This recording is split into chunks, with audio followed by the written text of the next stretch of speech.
Today I'm going to show you how to make a superfood that'll last a lifetime without refrigeration. And it's so nutritious, you'll never have to stockpile another food. The food's called Pimakin, and it was widely in use by the natives of North America and also by the Western explorers who would go for months without contact with civilization. In the 19th century, even British soldiers had an iron ration of 4 ounces of Pimakin. Many of these iron rations were found intact and edible as much as 50 years later. So let's just avert our gaze from modern survival thinking for a minute, and let's think about how the guys who explored the West 150 years ago did it. Now that's exactly the kind of stuff I found in this 350-page book called The Lost Ways. It's probably the only survival book I've actually enjoyed reading, and you won't believe the survival things we've lost to history. Now, I found the Pimakin recipe on page 48, and I decided to give it a go. Natives used whatever was available to them at the time. Bison, elk, moose, deer, but nowadays people just use what they can buy. You just need to remember to select a low-fat red meat, and beef is perfect for this. So you'll need 6 pounds of beef, 2 pounds of rendered beef tallow, and 1/3 of a cup of strawberries or blueberries. And that's it. Don't include nuts, seeds, vegetable oils, grains, beans, or dairy products of any kind. Now the first step is to dry the meat and blueberries. First you need to slice the meat very thin. You can use a very sharp knife like this one, or you can keep the beef in the freezer a few hours before slicing it.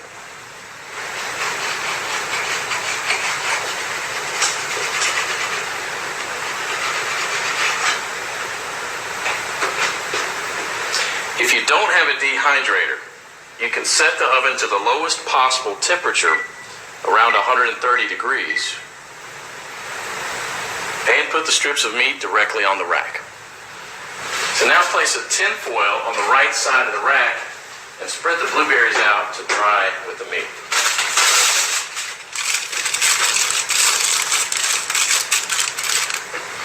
Place the rack back inside and crack the oven door to prevent moisture buildup. Let this dry for about 15 hours or until it's crispy. 150 years ago, people dried their meat by building a wooden pyramid over a small fire and hanging the meat slices on that. After 15 hours, this is what you should get. Toss it in the food processor until it becomes a powder. Do the same with the blueberries. In the old days, they grind it with a rock and crush it into a powder. Generally, well-dried meat will weigh just slightly less than 1/3 of its raw weight. Therefore, 6 pounds of raw lean meat will yield about 2 pounds of thoroughly dehydrated meat. For our next step, we need to cut the fat into small pieces about a 1/2 inch square.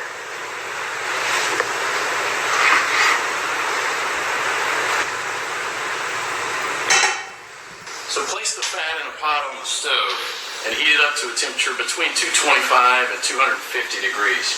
And you don't gain anything from getting it any hotter than that, other than destroying the fatty acids, which we want to do as little as possible. Now, for the first 10 minutes, you want to keep this on medium-high heat, and you want to stir it about every minute. And this will allow enough of the fat to be liberated to coat the bottom of the pot without burning the bottom of the fat. After about 10 minutes, you'll see a pool of fat forming on the bottom of the pot, which should be merrily boiling away. You can rest a little bit now and stir it maybe only every 5 minutes, just to keep things well mixed. After about 30 minutes, the liquid fat should have risen enough to cover the chunks. And it should look like a rolling boil. So as this liquid rises, you can go ahead and lower the temperature down to about 230. After about an hour, the major boiling action will have stopped, and there'll just be small bubbles rising from the fat. About 90% of the cracklings will be a chestnut brown in color. So use a strainer to separate these and set them aside with salt to enjoy as snacks later. They're really, really good. And if you don't like them or don't want to eat them, you can set them aside to cool for dog treats. So good. Sammy, you want one? Come here. We now have to weigh the amount of ground meat and the amount of rendered animal fat. We have to have the same quantities, so you'll probably have to remove some of the excess fat. Place the remaining fat on the stove. Keep it about 120 degrees. Mix the shredded meat into the melted fat and stir it until it's well blended. Then add the blueberries and mix it again. This is how it should look. The fat should be absorbed or coating the meat fibers. There should be very little or no liquid fat pooling in the bottom of the pot. Now, following the instructions from the Lost Ways, you can store it in Ziploc plastic bags and press flat, removing as much air as possible, therefore preventing the fat from going rancid. This should keep the pemmican from spoiling for a few years without refrigeration. So let's do that. And here's what I got. Pemmican is the ultimate survival food, no matter if you want to bug out or bug in.